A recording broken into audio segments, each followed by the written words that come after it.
أعوذ بالله من الشيطان الرجيم بسم الله الرحمن الرحيم السلام عليكم ورحمة الله تعالى وبركاته. Donc, je répète encore une fois. Assalamu alaikum wa rahmatullahi ta'ala wa barakatuhu. Ok, alhamdulillah, Rabbil Alamin. Donc, on va commencer à rentrer dans le vif du sujet pour la conférence, mais bien avant d'abord, avant de pleurer l'aide d'Allah subhanahu wa ta'ala, celui-là même qui nous a permis d'être assis ici, Inch'Allah. On va demander à notre oustaz de nous faire une lecture coranique, Inch'Allah, avant de commencer. Avant de dérouler, Inch'Allah, la conférence. Oustaz, Kafada.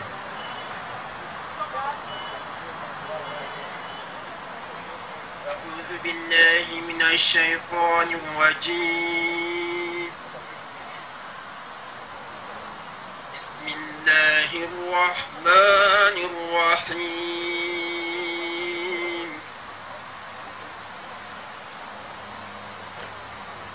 سبح لله ما في السماوات وما في الأرض وهو العزيز الحكيم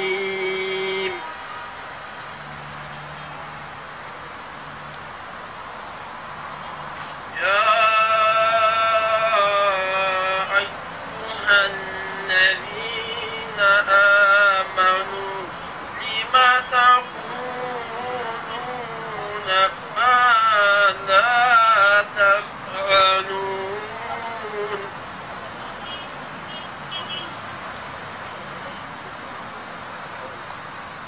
كبر مقتا عند الله أن تقولوا ما لا تفعلون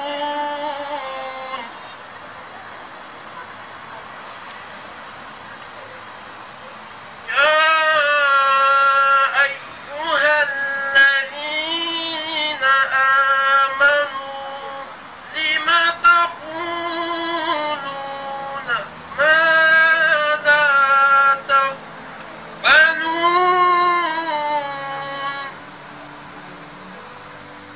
كبر مقتا عند الله أن تقولوا ما لا تفعلون إن الله يحب الذين يقاتلون في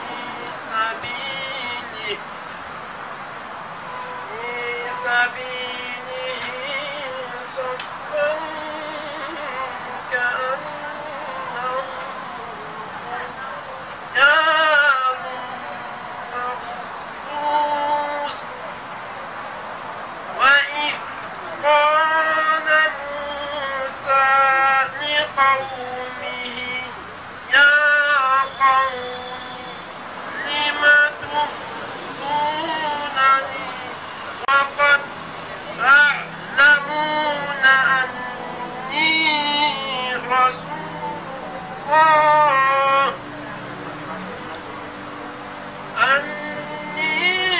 رسول الله إليكم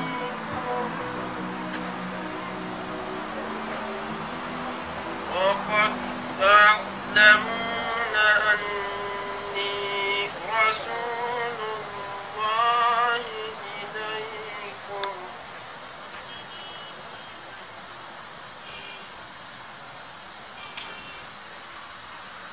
فلما زاغوا أزاغ الله قلوبهم والله لا يهدي القوم الفاسقين وإذ قال عيسى ابن مريم يا بني إسرائيل إني رسول الله إني رسول الله إليكم مصدقا لما بين يدي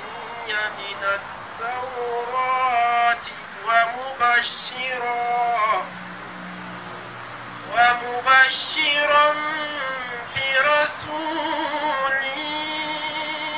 يأتي من بعد اسمه أحمد فلما جاءهم بالبينات قالوا هذا سحر مبين صدق الله العظيم. Alhamdulillah Rabbil Alamin. On remercie l'Oustaz pour sa lecture, qu'Allah accepte et qu'Allah apporte sa assistance, Inch'Allah.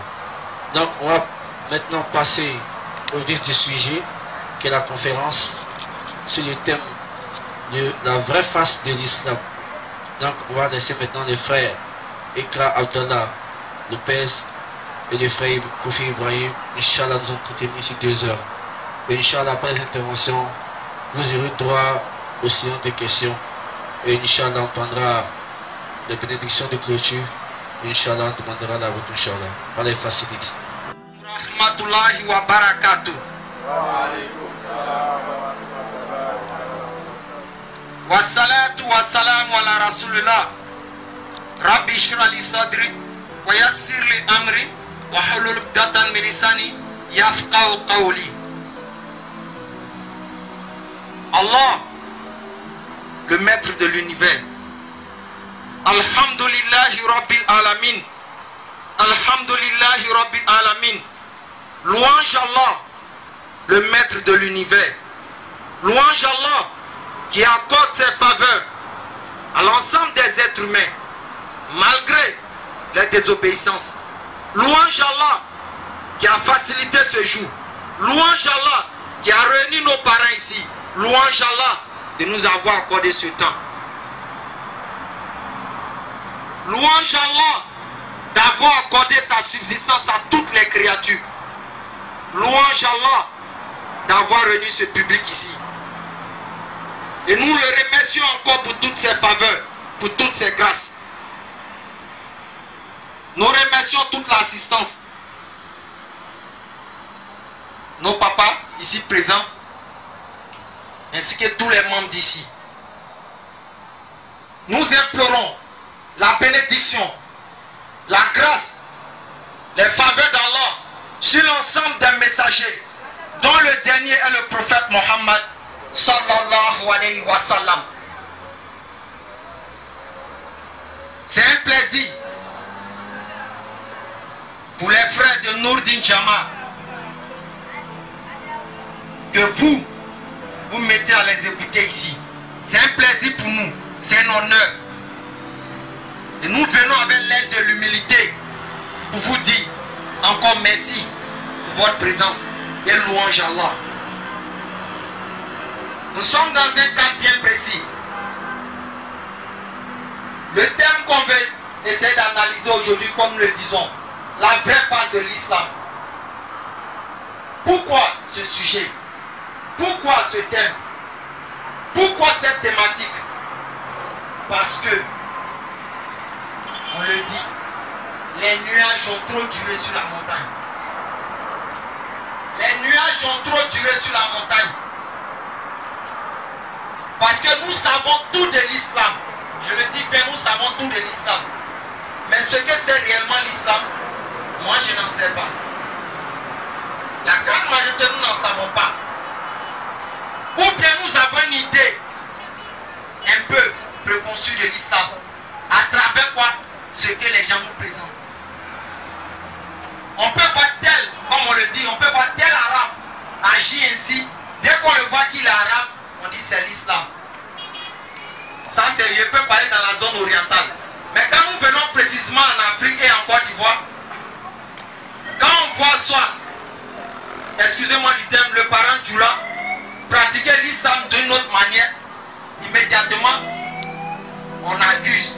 On dit, ah, c'est le Djoula. Pour d'autres personnes, c'est comme ça. Mais maintenant, si nous devons voir la vraie face de l'islam, il faudrait que l'adoration, les rites, la prière, l'unicité qu'elle présente est-elle conforme aux anciennes écritures, la question revient. Parce qu'Allah nous dit,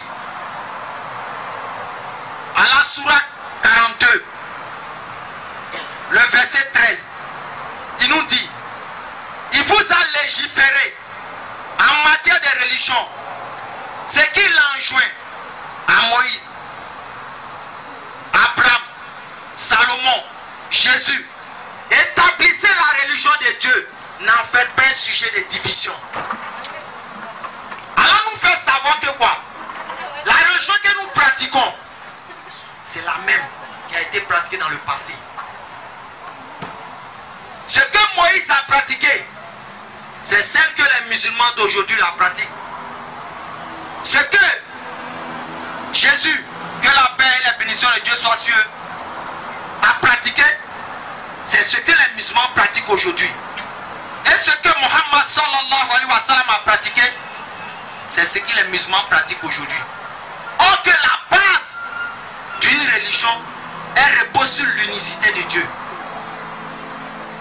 Les attributs de Dieu, les critères. Je prends l'exemple d'un téléphone pour que vous puissiez vous sentir à l'aise lorsque vous partez pratiquer ou on soit utiliser le téléphone. C'est ainsi qu'Allah a mis des carrefours pour connaître son identité. Et ces carrefours, tous les prophètes l'ont enseigné. La description de Dieu, si je peux m'exprimer ici. Il est comment? Il ressemble à quoi? Mais est-ce que l'islam, ce qu'elle présente, comme elle présente le Créateur, est-elle différente des autres religions? Pour qu'on puisse dire aujourd'hui que l'islam n'est pas la vraie religion. Est-ce que les rites, la prière, l'adoration, tout ce que les musulmans le font, est-ce que cela est contraire à ce qui est dans les anciennes écritures? Donc la question se pose. Comme Allah nous le dit, Coran chapitre 3 le verset 3, où Allah nous dit, c'est lui qui a révélé la Torah, l'évangile, comme guide auparavant pour les hommes. La Torah à Moïse, l'évangile à Jésus. Et c'est lui qui a révélé quoi? Le Coran, le discernement. Donc si Allah a révélé la Torah, il a révélé l'évangile comme guide auparavant, et qui nous dit à la sourate 42 le verset 13 par là, que la religion est la même. C'est que les pratiques que nous faisons en tant que musulmans, nous devons les retrouver là-bas, si possible, pour voir réellement si l'islam est la vraie religion, ou pour voir la vraie face de l'islam. Et c'est ainsi qu'aujourd'hui soir, nous allons essayer de présenter l'unicité de Dieu dans le Saint-Coran comme dans la Bible judo-chrétienne. Et nous disons, si nous avons nos parents non musulmans ici, avec toute humilité, nous leur présentons nos excuses. On peut peut-être déborder dans les propos, mais qui nous pardonne d'avance, parce que nous sommes des êtres humains. Mais il s'agit simplement de vérifier ce que les musulmans présentent dans le Saint-Coran est-elle conforme dans la Bible? Moïse, Salomon, Abraham ont-ils présenté ce Créateur de la même façon? Question. Et nous allons essayer d'aller pas à pas pour comprendre la chose.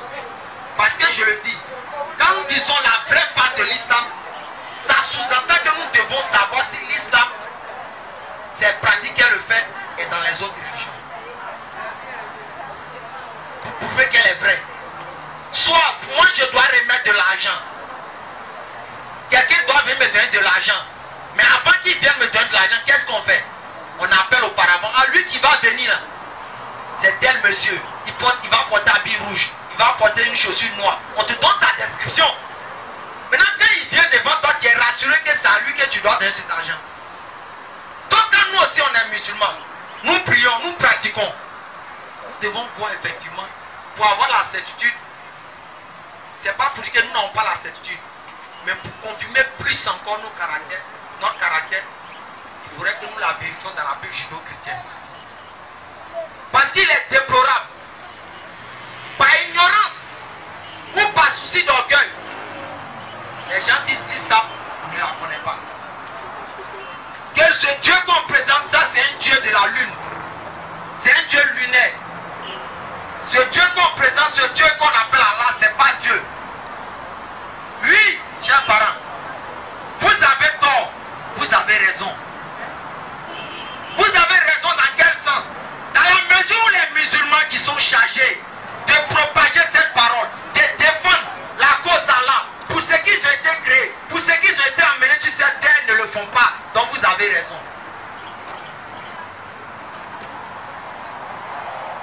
Aujourd'hui, quand les non-musulmans ne savent pas, à qui la faute? Aux musulmans. Quand Allah dit des crimes, des calamités qui ne vont pas toucher seulement les pervers ni les injustes, mais vous les croyants, vous en ferez partie. Et lorsque les gens n'ont pas encore compris qu'Allah est le créateur de l'univers et qu'on profère des paroles blasphématoires à son encontre, on dit des choses qu'il n'a pas dites, quel sera le courroux d'Allah? Sachant que vous musulmans, nous êtres humains, nous a dit que vous êtes mes représentants. Je prends l'exemple de l'ambassadeur de la Côte d'Ivoire en France. Lorsqu'on dit il est quoi? Il est le représentant de la Côte d'Ivoire en France. Il défend tous les intérêts des Ivoiriens. C'est ainsi, lorsqu'elle vous dit que vous êtes des défenseurs sur la terre, vous devez propager sa parole. C'est en ce sens que vous aurez raison. Ce côté, nous parlons raison. Tous les noms qu'on préfère donner à Dieu, les gens sont prêts à accepter. Tous les noms. Même si aujourd'hui je me lève et je prétends que celui qui a créé les cieux et la terre s'appelle Bob, les gens vont dire oui, c'est normal. Dès que les gens entendent Niamien, ils se sentent à l'aise. Les gens entendent Lago, ils se sentent à l'aise. Les gens entendent Korocho, ils se sentent à l'aise. Les gens attendent Sambé, ils se sentent à l'aise. Même ils attendent le nom même en hébreu. Eloha, ils se sentent à l'aise. Mais dès qu'on dit Allah, ça paraît bizarre. Mais quel est ce nom? D'où ce nom vient? Mais la question revient de poser. Les Arabes ont-ils été créés par qui? C'est pas par Dieu. Mais s'ils ont été créés par Dieu, s'il y a le nom du Créateur dans toutes les langues, il doit bel et bien avoir le nom du Créateur en arabe. Et cela, c'est chose, c'est Allah, tout court. Allah qui est le nom de ce Créateur. Et quand vous prenez la Bible en arabe ici, c'est une Bible en arabe que vous avez ici. Mais vous êtes étonnés. La première page de Genèse, il y a environ 16 fois Allah mentionné là-bas. Allah, dans la Bible arabe. Vous allez aujourd'hui dans les pays, le Liban, les pays du Moyen-Orient, ils appellent le Dieu créateur Allah.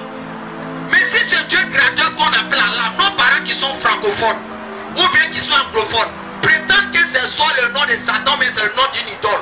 Ces derniers-là, pourquoi ils utilisent ce nom? Mais réfléchissons un peu. Ne fermons pas nos cœurs. Puisqu'elle nous dit à la sourate 22, le verset 43 par là, ce ne sont pas les yeux qui s'aveuglent, mais c'est ce qui est dans les cœurs. Et les gens étaient enseignés de partout à travers cette image de salir le nom Allah. Ok, c'est bel et bien le véritable nom du Créateur. Parce que sur la Torah, l'évangile avait été révélé soit en hébreu. Dieu avait choisi un prophète hébreu. Partout c'est mentionné dans l'évangile ou la Torah ou le Coran, ça allait être mentionné Yanka. Parce que c'est dans la langue de ce personnage que Dieu d'abord s'adresse. Maintenant nous qui ne comprenons pas cette langue, peut-être on fera une traduction pour nous.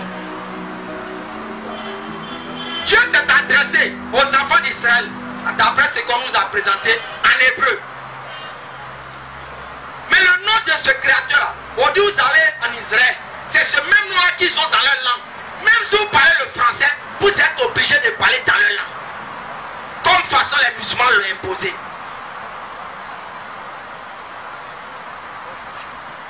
Donc quand on dit Eloa, même si tu es un anglophone, tu ne peux pas transformer ça. Tu es obligé de prononcer ce même nom. Chez les Hébreux.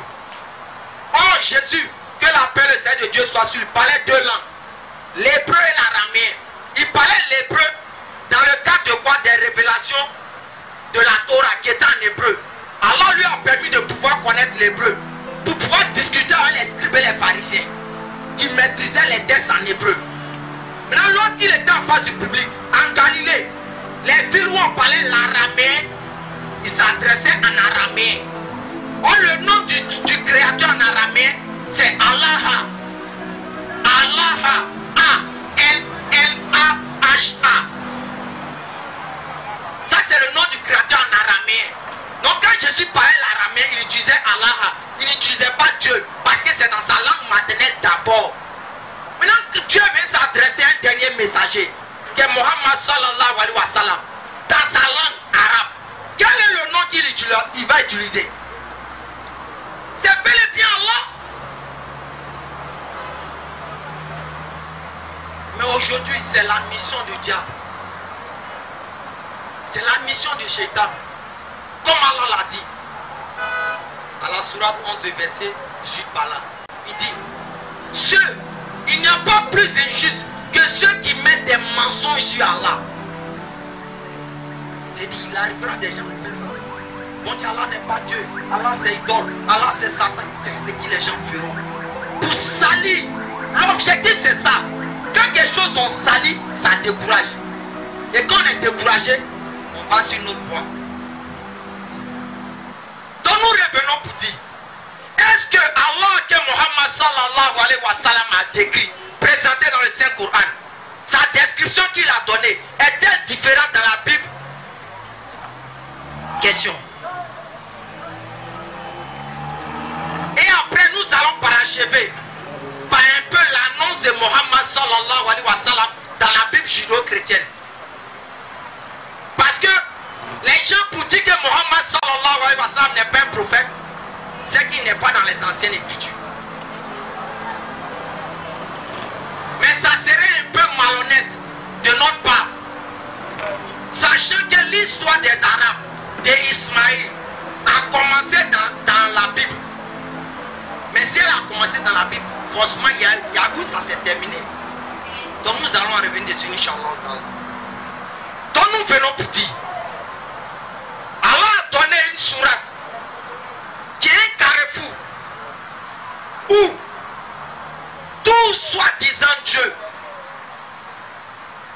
traverse cela est considéré comme Dieu. Mais si ces derniers n'arrivent pas à traverser cela, ils ne sont pas encore Dieu. Et c'est ainsi que nous prenons la sourate Ikhlas. Voilà nous dit, Qul huwa Allahu ahad.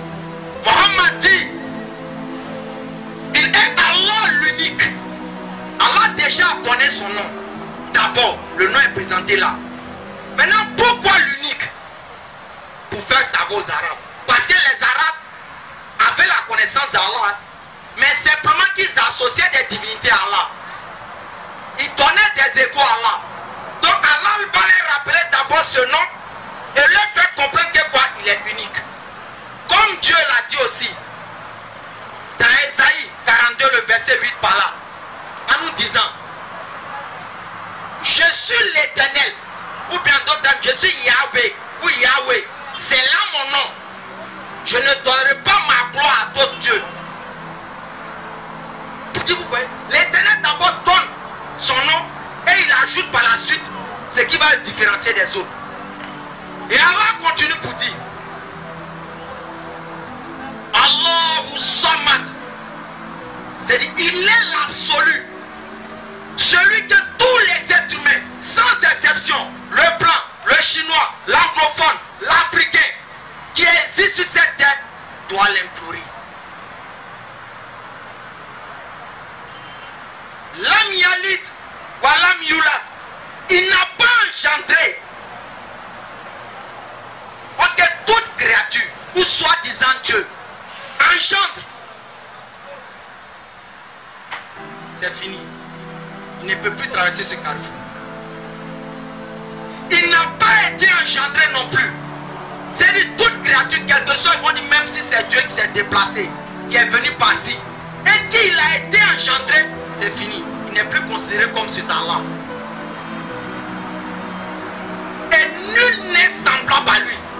C'est-à-dire tout ce qui existe dans les cieux et sur la terre n'est semblable à Allah. Maintenant, Allah a fini de donner ça. Tout le monde dit, les musulmans, voici le carrefour qui est là, le feu. Pour soi-disant des dieux qui vont se présenter, s'ils peuvent, ils peuvent sortir de là. Mais quand nous analysons, ceux qui sont considérés comme Dieu, ceux qui sont considérés comme le Créateur, n'est pas. Mais est-ce que la description que Mohammed sallallahu alayhi wa sallam a donnée sur Dieu, est-ce qu'elle ne se retrouve-t-elle pas dans la Bible judéo-chrétienne? Nous allons vérifier. Coran chapitre. Oui. Écoutez bien. Le verset 255. Je lis d'abord. Allah, point de divinité à part lui, celui qui subsiste par lui-même, Al-Qayoum, ni somnolence, ni sommeil ne le saisissent. À lui appartient tout ce qui est dans les cieux et sur la terre. Qui peut intercéder auprès de lui sans sa permission?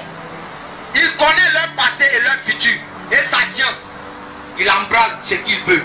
Son trône coursi déborde les cieux et la terre. Voici une description qu'on a donnée. Pas où Dieu est même, son trône, si on peut le dire en quelque sorte, son marche-pied. On dit ça déborde les cieux et la terre. Mohammed sallallahu alayhi wa sallam dit, celui qui a créé les cieux et la terre, son trône déborde les cieux et la terre. Mais maintenant, est-ce que dans les anciennes écritures, d'autres prophètes n'ont pas donné cette description? Pour savoir si Mohammed sallallahu alayhi wa sallam a inventé une chose sur le Créateur. Donc, nous prenons 1 Roi chapitre 8, le verset 27. Ça, c'est le prophète Salomon qui est en train de parler. Mais quoi? Dieu habiterait-il véritablement la terre des hommes? 1 Roi chapitre 8, le verset 27. Salomon dit, Dieu habiterait-il réellement la terre des hommes? Alors que les cieux, des cieux ne peuvent contenir Dieu. Et Mohammed sallallahu alayhi wa sallam nous dit, à la sourate 2, le verset 255, Allah, son trône, déborde les cieux et la terre. Ça ne peut pas rester quelque part. Confirmé encore dans la Bible judéo-chrétienne.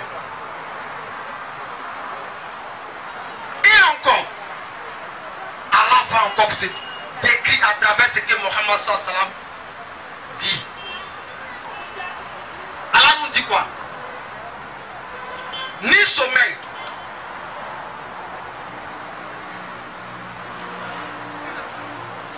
Allah nous dit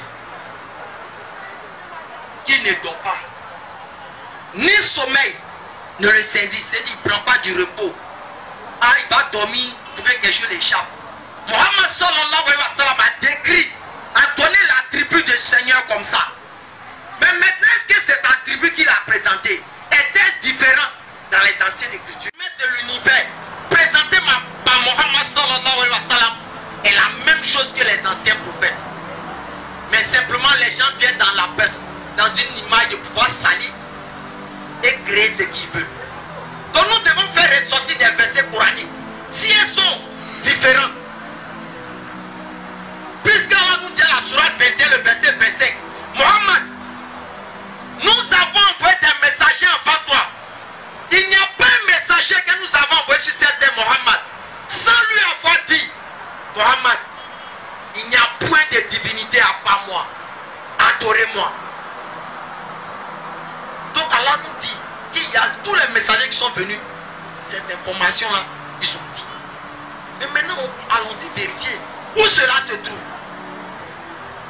Cela se trouve bel et bien dans la Bible judéo-chrétienne. C'est pour cela que nous intégrons la Bible.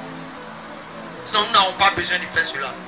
Donc, s'il y a des parents chrétiens, je rappelle encore, on vous présente nos excuses. Simplement, c'est dans un esprit de compréhension.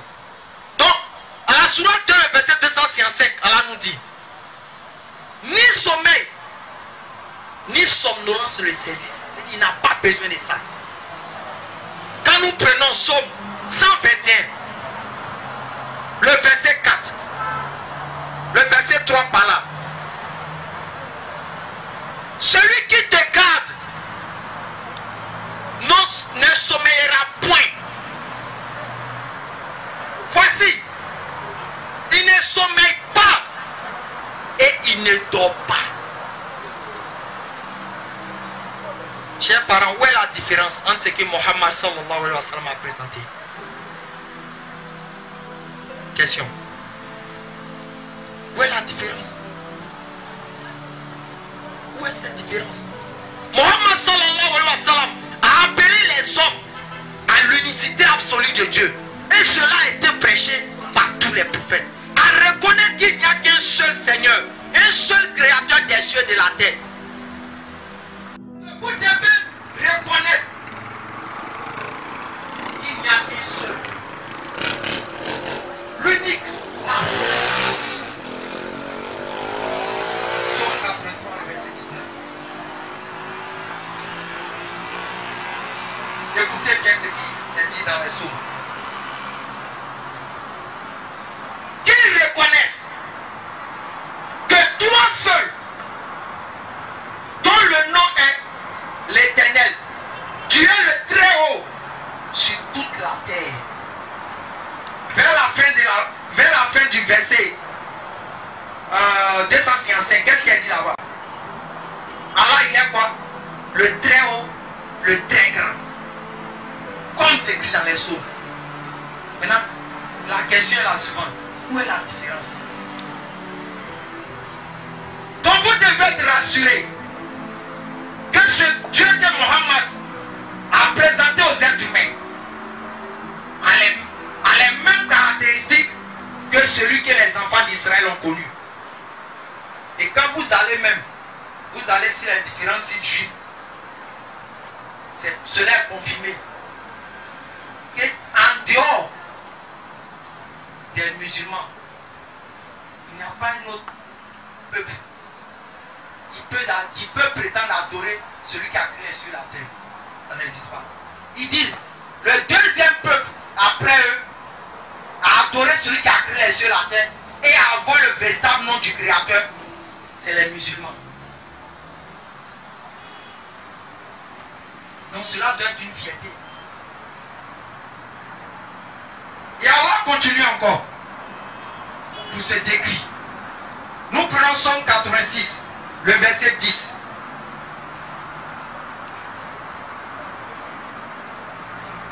Ok. Car toi, tu es grand et tu opères des miracles. Toi seul es Dieu. Regardez comment. Tous les prophètes ont fait cela. Et c'était la base. C'est la base. Parce que même si vous enlevez les choses, la zakat, vous priez, vous faites des hôpitaux, vous aidez les malades, vous faites tout cela, et que vous n'avez pas donné le droit de celui qui vous a créé, tout est zéro. Or que ce droit passe par quoi? La reconnaissance absolue et incontestable de son unicité. Cela passe par là. C'est pour cela là nous dit à la sourate 4, le verset 48. Allah ne pardonne pas qu'on lui donne des associés. À part cela, il pardonne à qui il veut. Et Allah même fait dans un exemple très palpable dans le Saint-Coran. Il nous dit quoi? Oh homme, écoutez cette parabole. Est-ce que parmi vous, il y a une personne qui a la fortune, qui est nantie, qui a les servantes qui travaillent chez lui à la maison? Regardez comment Allah nous fait comprendre ce sens. Il dit, vous avez chez vous à la maison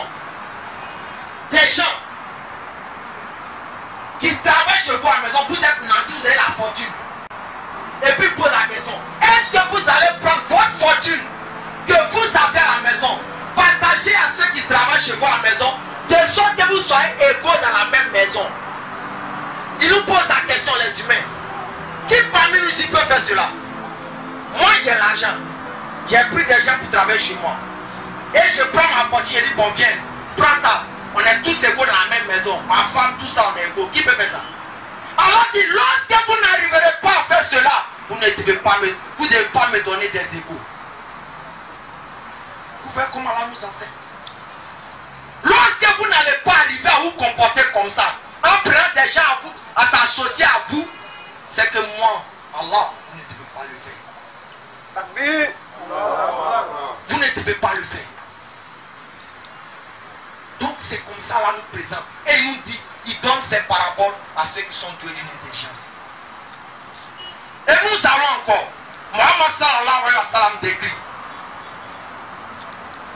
Coran chapitre 6, le verset 3. 10, le verset 103. Les regards ne peuvent l'atteindre.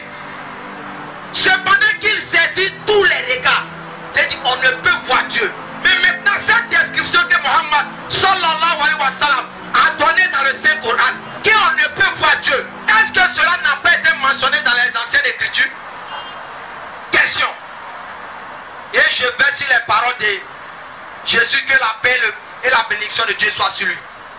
Jean 5, le verset 37, Jésus dit, le Père qui m'a envoyé a rendu lui-même témoignage de moi. Vous n'avez jamais vu sa face, ni encore entendu sa voix. C'est Jésus qui parle. Parce que Jésus nous précise que quoi? Jean 14, verset 24. Celui qui ne m'aime pas ne garde pas mes paroles. Celui qui ne m'aime pas ne garde pas mes paroles. Car les paroles que vous entendez ne sont pas de moi Jésus, mais elles sont de Dieu qui m'a envoyé. Donc si nous aimons Jésus, si nous aimons Abraham, si nous aimons Moïse, si nous aimons Mohammed, les paroles qu'ils ont dites, où nous faisons ces mentionner, nous devons chercher à comprendre. Et il continue pour dire. Jean chapitre 5, le verset 37. Le Père qui rend témoignage de moi, vous n'avez jamais vu sa face, ni encore moins entendu sa voix. C'est Jésus qui a parlé. Il va encore plus loin pour te présenter de façon symbolique le Créateur en nous disant, Jean chapitre 4, le verset 24 par là. Dieu est esprit. C'est une manière de présenter Dieu. Est-ce qu'on peut voir un esprit? Maintenant, s'il a présenté Dieu comme un esprit, est-ce qu'on peut le voir? Vous voyez ça? Mais lui, il a été vu. Les gens l'ont touché, ils l'ont attrapé, il a mangé les gens. Donc cela doit amener les gens à réfléchir. Il faudrait que nous revenions dans beaucoup de choses. 1 Timothée chapitre 6, le verset 16. Écoutez ce qui est dit. Qui seul possède l'immortalité? Qui possède l'immortalité? Coran chapitre 25. Coran chapitre 25, le verset 58. Allah a dit quoi à Mohammed sallallahu alayhi wa sallam? Place ta confiance en celui qui ne meurt jamais. 1 Timothée chapitre 6, le verset 16 nous dit, qui seul possède l'immortalité, qui habite une lumière inaccessible, que nul homme n'a vu, ni ne peut voir. Est-ce que vous écoutez ça? 1 Timothée chapitre 6, le verset 16. Comme on dit, l'enfer est chaud, on va lire les trucs.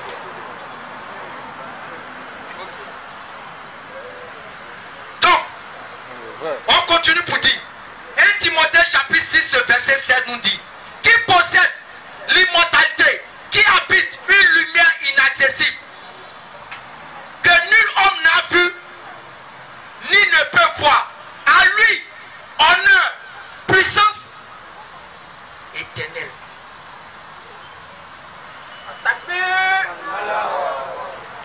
Vous voyez ça? Et ce créateur s'est décrit encore. Alors, voilà, lui dit après la révélation. C'est nous qui avons créé les cieux et la terre sans éprouver la moindre lassitude. 28. Isaïe 42, verset 7. Où il dit: je suis l'Éternel, il n'y en a point d'autre. Je forme la lumière et je crée les ténèbres. La description que Mohammed Sallallahu m'a donnée n'est-elle pas identique ici? Où est le problème? Et je vais prendre une parole de Isa alayhi salam pour essayer de vous faire comprendre les choses. Tu me prends Isaïe 43, verset 15. Jésus, que la paix de Seigneur de Dieu soit sur lui, a pris pour, si on peut dire en quelque sorte, condamner tous les prophètes. Vous dites que quoi? Si un prophète vient et qu'il ne marche pas sur ce qu'il a donné là, c'est un faux prophète. Il est disqualifié à la minute. Matthieu 22, le verset 34 à 44. Matthieu 22, le verset 34 à 44. Jésus, que la paix et la bénédiction de Dieu soit sur lui, a dit ces paroles-là. Il dit c'est dessus que quoi? Tous les prophètes du premier au dernier doivent marcher dessus. Donc si un ne marche pas dessus, c'est un égaré. Écoutez bien. Au verset 36 directement, il dit: Maître, dans la loi, quel est le commandement le plus important? Jésus lui répondit: tu dois aimer le Seigneur, ton Dieu, de tout ton cœur, de tout ton être, de toute ton intelligence. C'est le plus important et le premier. Mais pour les musulmans, qu'est-ce qui est cher pour l'islam? C'est pas l'unicité d'Allah. La ilaha illallah. Jésus nous dit: tu dois aimer l'Éternel ton Dieu. Lui seul, tu dois l'aimer seul, de tout ton cœur, de toute ta pensée. Et il dit c'est le premier et le plus important. C'est pour dire quoi? Quel que soit ce que tu vas faire. Mais si lui là tu as raté, c'est fini. Et je parachève ici par Marc chapitre 12, le verset 29. Un des scribes s'approcha de Jésus pour lui dire: Maître, quel est le premier de tous les commandements? Jésus lui dit, écoutez bien ce qu'il dit. Il dit: écoute Israël, le Seigneur, notre Dieu, est l'unique Seigneur. La question revient, une petite question ici. Quand Jésus dit de sa propre bouche, de son vivant, pendant son ministère, que le Seigneur, notre Dieu, ça veut dire quoi? Question. Quand il dit le Seigneur, notre Dieu, ça veut dire quoi? Quand je viens te voir mon frère, la Côte d'Ivoire, notre pays là, tu comprends quoi dedans? Que c'est ton pays, c'est mon pays. N'est-ce pas? Maintenant Jésus dit: écoute Israël, le Seigneur notre Dieu est l'unique, Al-Wahid, Al-Ahad, est l'unique Seigneur. Maintenant je reviens. Qui a créé les Israélites? Hein? Ésaïe 43, le verset 15. Écoutez bien. Israël. Écoutez, le Seigneur notre Dieu, qui a créé les Israélites? C'est Dieu, non? Maintenant, s'il prend leur Dieu pour dire aussi son Dieu, donc qui l'a créé? Donc, vous comprenez ça? Donc, faisons très attention. Faisons très attention. Faisons très attention. Je vais résumer par là. Et revenir un peu pour vous dire, c'est en quelque sorte la base d'une religion.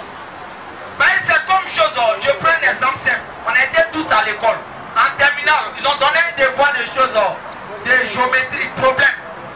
Maintenant, la première question, tu devais mettre moins. Tu devais mettre moins.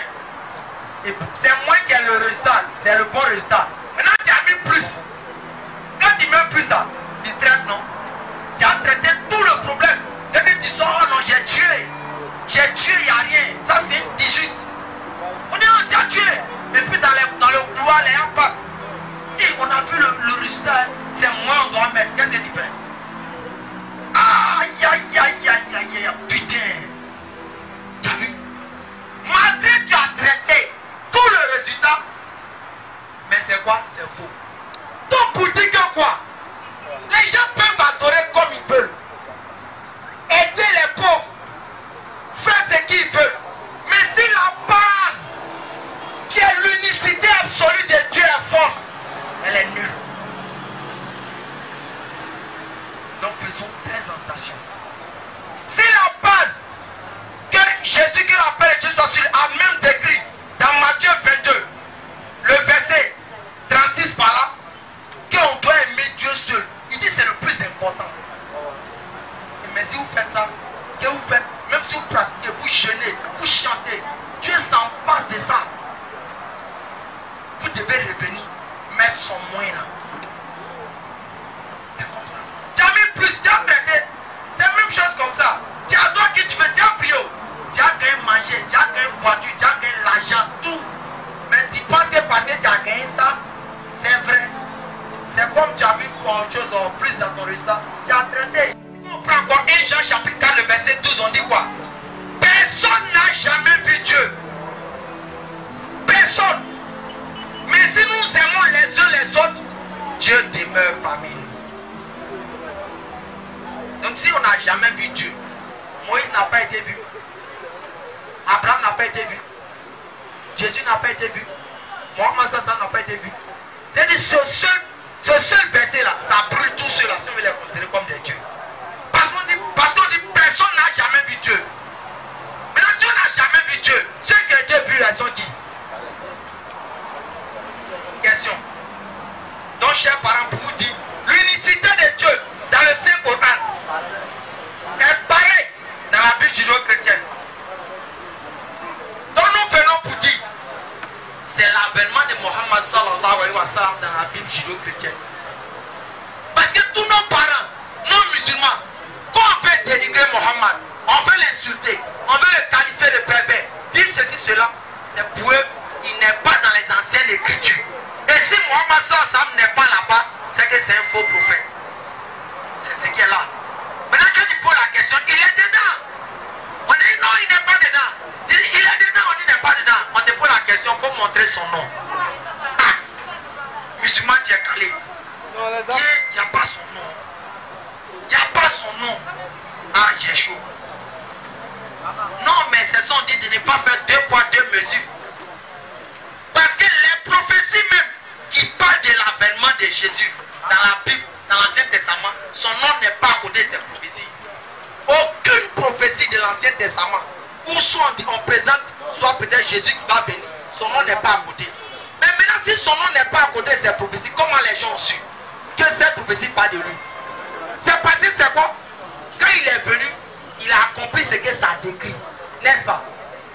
Maintenant, s'il a accompli ce que ça décrit là, c'est pour cela que les prophéties le concernent.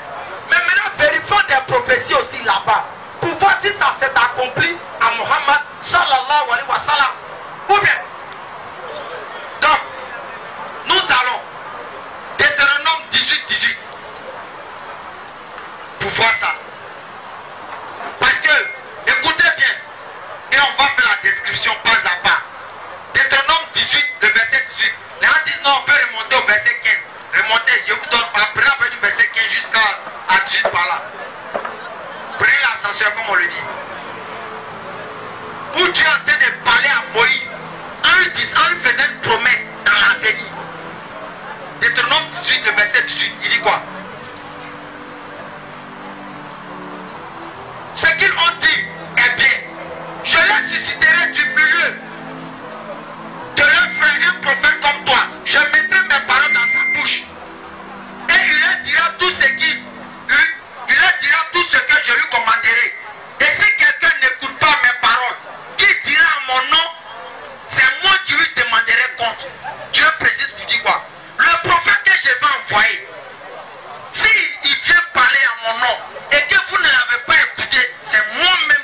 me charger de votre compte. On va aller rapidement. Premièrement, on dit un prophète comme Moïse. Maintenant, d'autres personnes nous disent que c'est Jésus. Ok, il n'y a pas de problème. On dit comme Moïse. Donc, comme Moïse, ce sont les caractéristiques comme Moïse. Au niveau du mariage, au niveau de la naissance, au niveau de la mort, au niveau de la vie, au niveau des enseignements. On va vérifier ça rapidement. Premièrement, au niveau de la naissance. Moïse est né d'un père et d'une mère. Mohammed est né d'un père et d'une mère. Jésus, que la paix de Dieu soit sur, est né quoi? D'une mère seule. Donc, premier point, il n'est pas comme Moïse. Deuxièmement, Mohammed sallallahu alayhi wa sallam s'est marié. Il a eu des enfants. Moïse a fait quoi? Il s'est marié, il a eu des enfants. Jésus ne s'est pas marié, il n'a pas eu d'enfants. Troisièmement, Mohammed sallallahu alayhi wa sallam est mort naturellement. Il est mort, ils l'ont enterré par ses fidèles. Moïse aussi est quoi? Est mort, il a été enterré par ses fidèles. Jésus, que la paix de Dieu soit, a fait quoi? A été élevé directement au ciel. Il n'est pas mort. Ou bien. Donc on dit un prophète comme Moïse, qui aura les caractéristiques de Moïse. On continue encore pour dire. Regardez même pas le nom déjà. Le nom de Moïse, en arabe c'est Moussa. Il commence par Moussa. M, la lettre M, ainsi de suite. Mohammed commence par quoi? M aussi. Mohammed, Moussa. Ok, l'autre c'est quoi? Issa ou bien Yeshua. Ouais, déjà, par les noms déjà encore, il y a des choses qui les disqualifient. Et on fait encore. Mohammed sallam, qu'est-ce qu'on lui reproche? Que non, lui il a envoyé la loi, il a envoyé les histoires des lois pour couper main, couper bras, couper pied, ceci, cela. On l'accuse. Mais est-ce que Moïse n'a pas fait cela? C'est le premier même. Un prophète comme toi, Moïse. Qui a envoyé une loi? C'est Mohammed. Comme quoi, Moïse. Une loi qui régit la vie des hommes au niveau des devoirs et des règles que l'on doit accomplir. Sur les menstrues, c'est Moïse l'a enseigné. Sur tout. C'est pour cela qu'Allah nous dit quoi? Écoutez bien ce qu'Allah nous dit pour nous confirmer la véracité de cette prophétie. Dans le Coran chapitre 73, le verset 15, Allah dit quoi? Pour mettre en parallèle ces deux prophètes. Nous vous avons envoyé un messager pour être témoin contre vous. Comme nous avons envoyé un messager à Pharaon. Regardez, Allah met le paralyse. Mais il y a plusieurs prophètes. Pourquoi Allah utilise Moïse avec Mohammed sallam? Pourquoi? Et Allah continue encore pour dire. Coran chapitre 21, le verset 48 à 50. Nous avons donné à Moïse et à Aaron le livre du discernement, la Torah, ainsi qu'une lumière et un rappel pour les gens qui craignent leur Seigneur, bien qu'ils ne le voient pas et redoutent-leur. Et ceci, le Coran, est un rappel béni que nous avons fait descendre. Chaque fois qu'Allah s'exprime à l'égard de Mohammed sallam, il coince ça à Moïse. Comme la prophétie nous le dit, ils sont identiques. Et Allah précise, ce prophète que je vais envoyer, celui qui ne va pas l'écouter, c'est moi-même. Allah, je vais me charger de son sort. Donc, c'était un peu ça en quelque sorte. On est un peu pris par le temps. J'ai laissé la place à mon frère, Kofi Ibrahim. Il va essayer de nous apporter encore plus d'informations.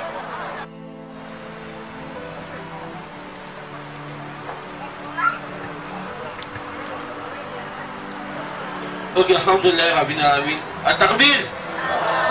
Alors merci les frères Eka Abdallah. Vous voyez, de toute façon, il transmet, c'est la parole d'Allah. C'est une parole écrite. Quand il accepte, Inch'Allah, on va passer dans la parole à notre frère Kofi. Lui aussi va nous édifier aussi, Inch'Allah, de son savoir. Comme il a dit au début, commencez à prendre note. Prenez en même temps vos questions. À dès qu'ils finissent, à 23h15, on commence à tirer des questions en même temps. Donc, Allah facilite, Inch'Allah.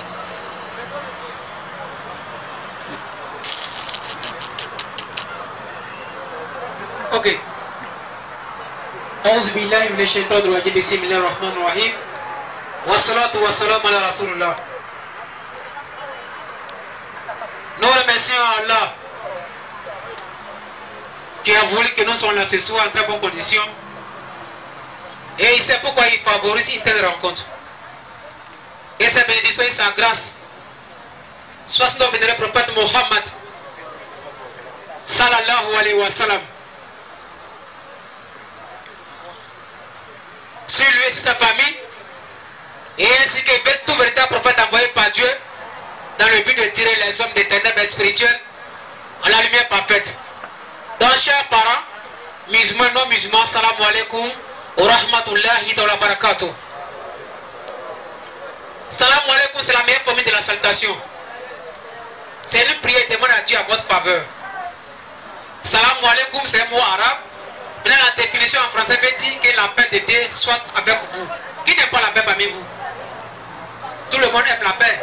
Donc, que la paix de Dieu soit avec vous, les musulmans et non les non-musulmans. Donc, alhamdoulilah, comme le frère attend de le dire, l'unicité d'Allah subhanahu wa ta'ala. Allah, il est le créateur. Et il est l'unique dans son genre. À part Allah, à part d'autres créateurs. Et je rappelle encore une fois de plus à mes parents, il y a une différence entre Dieu et puis l'éternel. Allah n'est pas Dieu. Hein. Il est le créateur des dieux. Non, Allah lui n'est pas Dieu. Allah n'est pas Dieu. Mais il est le créateur des dieux. Ça devient autre chose. Allah n'est pas Dieu. Hein. Allah m'a dit là. Donc Allah n'est pas Dieu, mais il est le créateur des dieux. Par exemple, prophète Moussa, qu'on appelle Moïse, il est Dieu. Mais à ma connaissance, qui a créé Moïse? Ce n'est pas Dieu. Mais si lui il est Dieu, et puis Dieu est Dieu, c'est comme s'il y a plusieurs dieux, il y a déjà Dieu. Par exemple, Exode chapitre 7, verset 1. L'Éternel dit à Moïse, voici je t'ai fait Dieu pour Pharaon. Vous avez entendu le mot Dieu, grand et majuscule, là il est Dieu. Pour qui? Pour Pharaon. Si Moïse est Dieu, Allah aussi est Dieu. Il y a deux dieux déjà. Donc Allah n'est pas Dieu, mais il est le créateur des dieux. Donc chers parents, des fois quand on dit aux musulmans, Allah n'est pas Dieu pour ceux qui peut-être n'ont pas peut-être connaissant dessus ce mot Dieu là, ça les fatigue un peu, c'est vrai. Mais à partir d'aujourd'hui là, si on vous dit Allah n'est pas Dieu, tu dis c'est vrai mon frère. Pour ne pas qu'Allah soit mélangé avec les créatures. Tu dis Allah n'a jamais été Dieu, mais il est quoi? Créateur. Donc si dans le créateur c'est fini. Moïse est Dieu, Abraham est Dieu, Salomon est Dieu, David est Dieu. Mais tous ces prophètes qui les agressent, ce n'est pas Allah. Mais pourquoi Allah va être comme les prophètes? Non. Il est différent de ces prophètes-là. Donc je reviens pour dire, Allah, il est le créateur. Il est unique. Lorsque nous lisons dans la Sourate 112, verset 1 à 2, et tous mes parents musulmans, comme même les plus petits, ils connaissent Sourate Ikhlas, qui parle de monothéisme pur. Verset dit quoi? Kul huwa Allahu ahad, Allahu samad, lam yalid wa lam yulad wa lam yakul lahu kufuwan ahad. Donc Allah dit, il n'a pas enfanté, il n'a pas été enfanté non plus. Le frère a dit que Allah n'a pas été engendré. Moi je suis enfant de qui? De mon père, n'est-ce pas? Mais mon père, il m'a eu qui à travers qui? C'est pas à travers une femme, non? Qui est ma mère, n'est-ce pas? Mais Allah dit qu'il n'a pas été engendré. Pourquoi il n'a pas été engendré? Parce qu'Allah n'est pas un père chez nous. Le mot père d'abord c'est quelqu'un qui a sexe masculin contre ses parents biologiques. Donc chez nous, par exemple, en l'islam, on ne dit pas Allah est mon papa, Allah est notre père. Non, moi mon père est au village. Maman au bas là, il fait chant. Mais Dieu est le créateur de mon père, n'est-ce pas? Donc Allah il est le créateur de mes parents, sinon il n'est pas mon père. Si Allah est mon père, et celui qui m'a mis au monde, il est quoi pour moi? Il y a un sens figureux. Donc quand on dit Allah, chez nous les musulmans, on dit le créateur, mais pas notre père. Mais si on dit Allah le père, notre père, il y a un sens figuré. Ça veut dire un père qui prend soin de sa famille. Allah comme le créateur, il prend soin de tout le monde, les bons comme les méchants. Donc on peut comprendre comme ça. Si on dit Allah est notre père. Donc je reviens pour dire, Allah il est le créateur. Ceux qui ne savent pas, et ceux qui le savent comme nous, nos parents musulmans, Allah il est l'unique créateur. Et son problème avec nous, c'est son unicité. Le frère a dit ça. Quelles que soient vos bonnes œuvres, mais si vous associez Allah à d'autres divinités, vos paradis est annulé. Parce qu'Allah, dans la sourate 4, verset 17, il pardonne tout péché commis par l'ignorance. Si tu as fait quelque chose que tu ne sais pas, Allah te pardonne. Tous les péchés que l'on peut faire matin, midi, soir, il peut nous pardonner. Mais il y a un parmi les péchés qu'il ne pardonne pas. Sinon, en réalité, il y a un seul péché que Dieu ne pardonne pas. C'est l'associationnisme. Dieu a un cousin, Dieu a un fils, là, il ne pardonne pas ça. Parce que tout simplement, si Dieu a un fils, par exemple, il n'y a pas de problème. Maintenant, Dieu même ne pas de qui. Moi aussi, je suis le fils de mon père. Mon père aussi, il a eu un père. Donc moi, j'ai un grand-père. Mais si Dieu dit l'ami Ali de Walami Oulad, il n'a pas enfanté. Parce que s'il avait été enfanté, celui qui l'a enfanté l'a préservé à l'existence. Donc Allah dit n'a pas été enfanté. Parce que tout simplement, tous ceux qui ont des enfants, un jour, ils vont mourir, les ils sont derrière eux. Mais est-ce que Dieu, un jour, Dieu va tomber malade pour dire son fils va l'accompagner à l'hôpital? Non. Donc Allah dit, il n'a pas enfanté. Il n'a pas été aussi enfanté. Il n'a pas d'enfant. Lui aussi n'a pas été enfant de quelqu'un. L'ami Ali, ou l'ami Youlad, ou l'ami la Koulatou Fouad Ahad. Dans chaque parent, l'islam est la voie tracée par notre Seigneur Allah. Et c'est le message que tous les prophètes, c'est l'unicité de Dieu. Coran chapitre 25, verset 25. Allah dit à Muhammad, avant toi Muhammad, tous les prophètes qu'ils avaient envoyés avant toi, et tous, il a dit de Dieu à leur peuple respectif, que c'est moi seul Allah, et c'est votre Dieu. Donc il n'y a pas un prophète qui l'a envoyé avant Muhammad, où Dieu l'a révélé de Dieu aux hommes que lui il est trois. Soit il y a trois dieux et un Dieu, non. Il a dit à tous ces prophètes qu'il est unique. Donc eux aussi, il doit amener à leur peuple respectif à croire cela, et amener les autres personnes aussi à croire cela. Il est unique, il n'a pas enfanté, c'est lui qui mérite l'adoration. Donc pour les prophètes, il a donné le Coran chapitre 42 à partir du verset 13. Noé, Abraham, David, Moïse, Jésus, eux tous ont prêché l'islam. Mais pourquoi ils ont prêché l'islam? D'abord l'islam c'est un mot arabe. C'est un mot arabe, la définition signifie soumission à Dieu. Et on entend que l'islam c'est Muhammad qui a fondé ça. C'est Muhammad qui a inventé l'islam, subhanallah. Nous on dit qu'il n'y a pas de problème. Donc on va essayer d'analyser un peu. Si c'est Muhammad qui a fondé l'islam, soit c'est lui qui est venu avec l'islam, il n'y a pas de problème. Maintenant lui sa religion signifie soumission à Dieu. Maintenant Abraham, Noé, Jésus, ils sont venus faire la volonté de qui? De qui? De Dieu, non? Mais s'ils ont fait la volonté de Dieu, l'islam veut dire, c'est un mot arabe, la définition veut dire faites la volonté de Dieu, c'est la même chose. Mais si c'est la même chose, il faut qu'on prouve réellement ce qu'ils ont dit. Le message cœur de tous les prophètes, c'est l'unicité.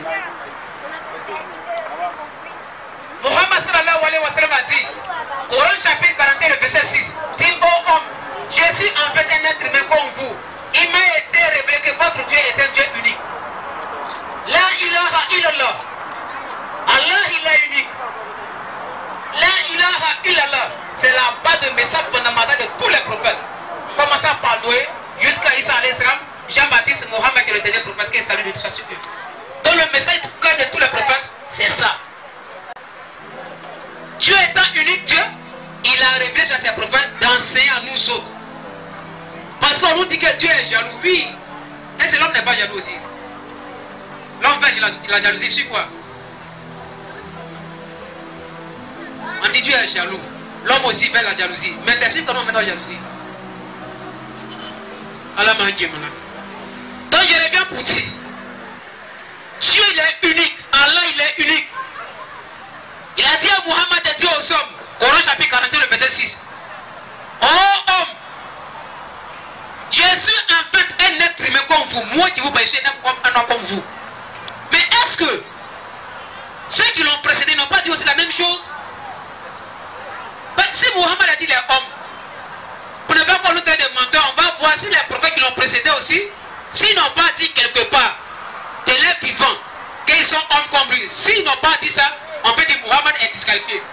Maintenant, si on voit les mêmes propos dans la bouche de Moïse, celle de Issa, qu'on appelle Jésus, et Mohammed, ça manque que les prophètes là, ils n'ont pas menti, ils ont dit la vérité. Mais où Moïse a dit qu'il est homme? Mohammed dit les hommes. Et puis il a été envoyé. Mais envoyé de qui? Parce qu'il y a un vrai Dieu et puis il y a un faux Dieu. Il dit qu'il a été envoyé par Dieu. Quel Dieu? Il y a Dieu et il y a Dieu. Donc il dit qu'il a été envoyé par Dieu. Maintenant c'est quel Dieu qui l'a envoyé? C'est ça. Donc on va savoir si Dieu c'est lui qui a envoyé Mohammed. Si c'est lui qui a créé les cieux là, on va voir. Donc, Coran chapitre 41, il vient de lire tout de suite là. Mohammed, Dieu dit à Mohammed et dit aux hommes, quand c'est présenté à nous autres, qu'il est homme. Parce que Dieu choisit les hommes parmi les hommes pour les envoyer. Coran chapitre 17, verset 95. Allah dit si les anges vivaient tendrement sur la terre comme sur la terre des hommes aussi, il aura envoyé des messagers anges. Mais lorsque les anges n'habitent pas la terre comme nous autres, il va forcément envoyer les messagers hommes comme nous pour venir parler de sa part. Donc Dieu, il a choisi des hommes parmi des hommes venir parler de sa part. Et parmi les anges, il y a des messagers anges aussi. Parmi les anges, il y a un chef, c'est l'ange Jibril, alayhi salam, si je ne me trompe pas. Et parmi les prophètes aussi, il y a des chefs. Ibrahim alayhi salam, Moïse alayhi salam, Isa alayhi salam, j'en passe. Que le salut soit sur eux. Donc Mohammed a dit les hommes. On va voir si Moïse a dit qu'il est homme aussi. Moïse a dit qu'il est homme. Maintenant c'est écrit où? Si on va toucher les 3 points où Moïse va dire les hommes, Jésus a dit les hommes là. Et puis maintenant le message, on va comprendre facilement. Parce que Mohammed a dit qu'il est homme. Hein? Mais si Moïse n'a pas dit qu'il est homme là, s'ils n'ont pas dit aussi là, je commence par Issa.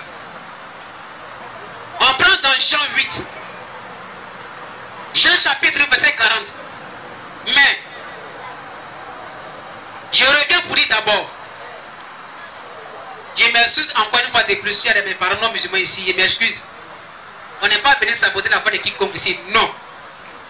Mais c'est pour faire comprendre aux gens que l'islam, c'est la même religion qui a été prêchée à l'ensemble de tous les prophètes de Dieu.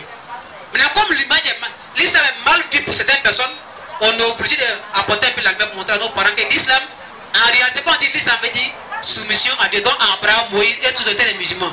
Mais dans quel sens on est musulman? C'est ce qu'on est en train de faire. Donc si on utilise la Bible, non pas pour forcer la foi de quiconque, non, loin de là. Loin de là. Parce que on nous dit Mohammed n'est pas un vrai prophète. Il a touché Deutéronome chapitre 18. On va vous montrer la référence. Parce que Mohammed, il a été annoncé, il faut que les musulmans sachent que Jésus ne ment pas. Abraham ne ment pas. Jean-Baptiste ne ment pas. Mais nous, on peut mentir. Si Dieu ne ment pas, le prophète va mentir. Mais s'il n'a pas été envoyé par Dieu, tu vas mentir. Donc les prophètes de Dieu, leur témoignage est là. Donc on prend dans Jean 8. Maintenant dans cette version-là, la partie où Jésus a dit les hommes, ce n'est pas figuré ici. On ne voit pas ça. Mais où il a dit que les hommes là, mon frère va me donner le passage rapidement dans Jean chapitre verset 40. Mais maintenant, vous cherchez à me faire mourir. Moi, un homme qui vous a dit la vérité que j'ai entendue de Dieu.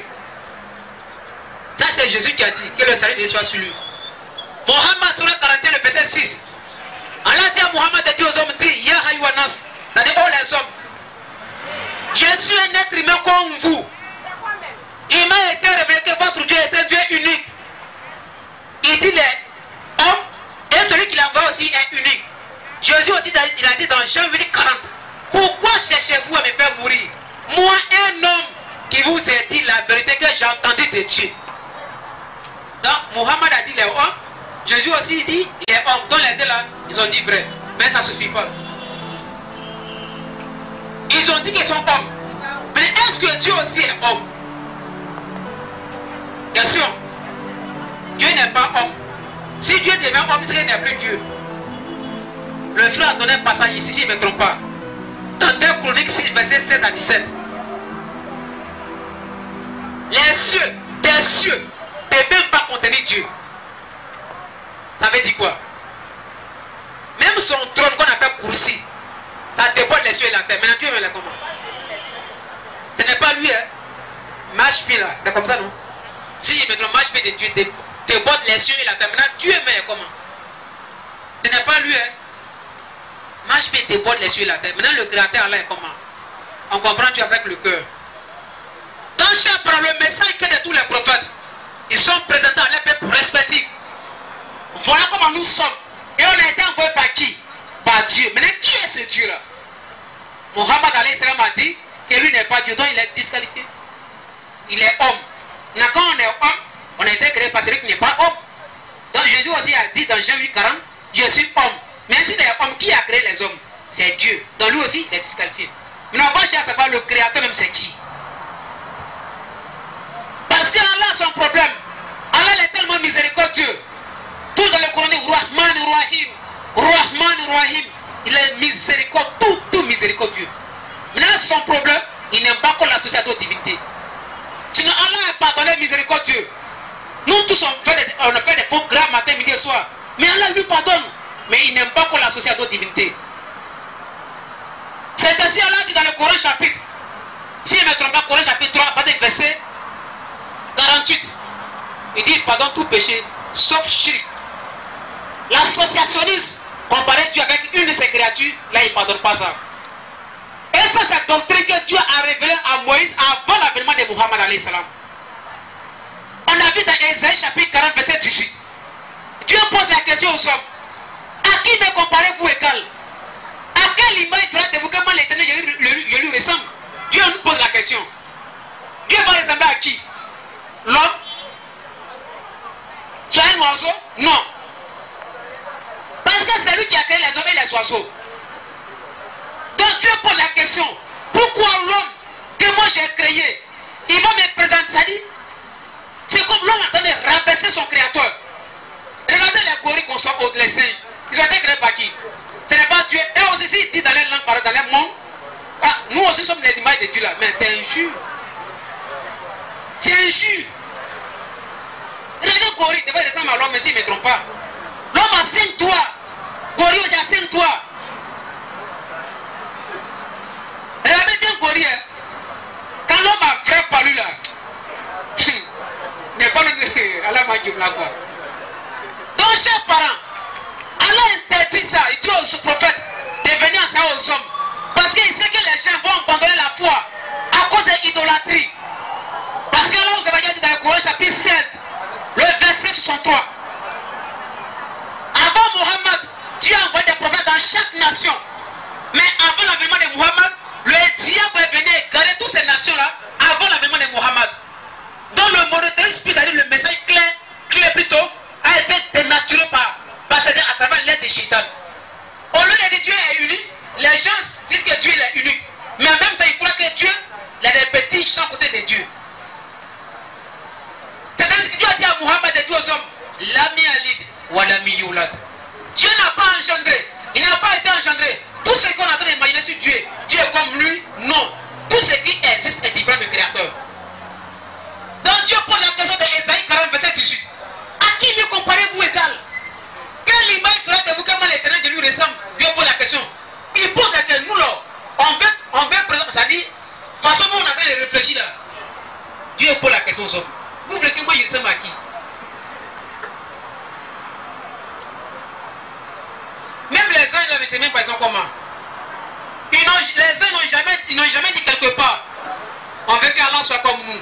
Soit on veut être comme Allah. Nulle part. Mais c'est nous les hommes, on a décrit Dieu. Donc dans le Coran, Dieu n'est ni blanc, ni rouge, ni noir. Il est le créateur des hommes. Tout ce qui existe est créé par Allah.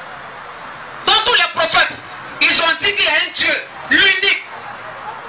Lorsqu'on prend cas de Moussa alayhi salam, dans Deutéronome chapitre 6 à 9, Deutéronome 6, verset 6 jusqu'à 9, Dieu révèle son unité à Moïse de dire à son peuple respectif. C'est-à-dire Dieu dit à Moïse de dire à son peuple Israël que lui l'éternel il est unique. L'éternel dit à Moïse, dit, écoute-toi Israël, l'éternel notre Dieu est l'unique, l'éternel. Tu aimerais l'éternel ton Dieu de tout ton cœur, de toute ton âme, de toute ta force, de toute ta pensée. Donc ici, Moïse aussi, et la paix de Dieu les disqualifié parce qu'il a dit notre. Écoute-toi Israël, l'éternel notre Dieu. On prend Esaïe 40, 42, verset 8. Allah dit quoi? À travers la révélation qui fait le prophète Esaïe. Je suis l'éternel, c'est mon nom. Et l'éternel en arabe c'est comme à Samat. Il est éternel parce qu'il ne met point. Avant l'existence, Dieu est. C'est vrai que des fois nous on dit que Dieu là, nous, tu comprends le mot Dieu là. Allah n'est pas Dieu, il est le créateur des dieux. Il est le créateur. Donc il faut que les gens sachent que Dieu qu'on doit adorer là, c'est Allah. Et c'est ce Dieu là qui a envoyé plusieurs prophètes avant l'avènement de Muhammad. Donc Muhammad est venu confirmer ce que les prophètes ont dit avant lui. Donc il n'y a pas de contradiction dans les messages fondamentaux, non. Donc Dieu a dit dans comme André Esaïe, à qui me comparez-vous égal? Quelle image prend de vous que moi l'éternel je lui ressemble? Donc, et laissez Allah, il ne peut pas être comme l'homme, parce que c'est lui qui nous a créés. Singe, Kafa, gorille, nous tous, même Mangouste, c'est Allah qui nous a créés, il a créé toutes ces choses-là. Et si les Mangoustes étaient un jour, nous aussi, Dieu nous ressemble en tout cas. Et aussi, quand c'est passé, un jour, c'est levé pour nous aussi, Dieu nous ressemble. On va dire non, ceux-là, il faut qu'on les mange. Comme c'est Mangouste, ils mangent. D'accord. Donc les paroles, le message fondamental de tous les prophètes, il a touché Deutéronome 6, le verset 4 à 6, où Dieu dit à Moïse de dire à son peuple, écoute-toi Israël, l'éternel notre Dieu est l'unique, l'éternel. L'éternel, Shema Israël Adonai Elohim Adonai Echad en hébreu.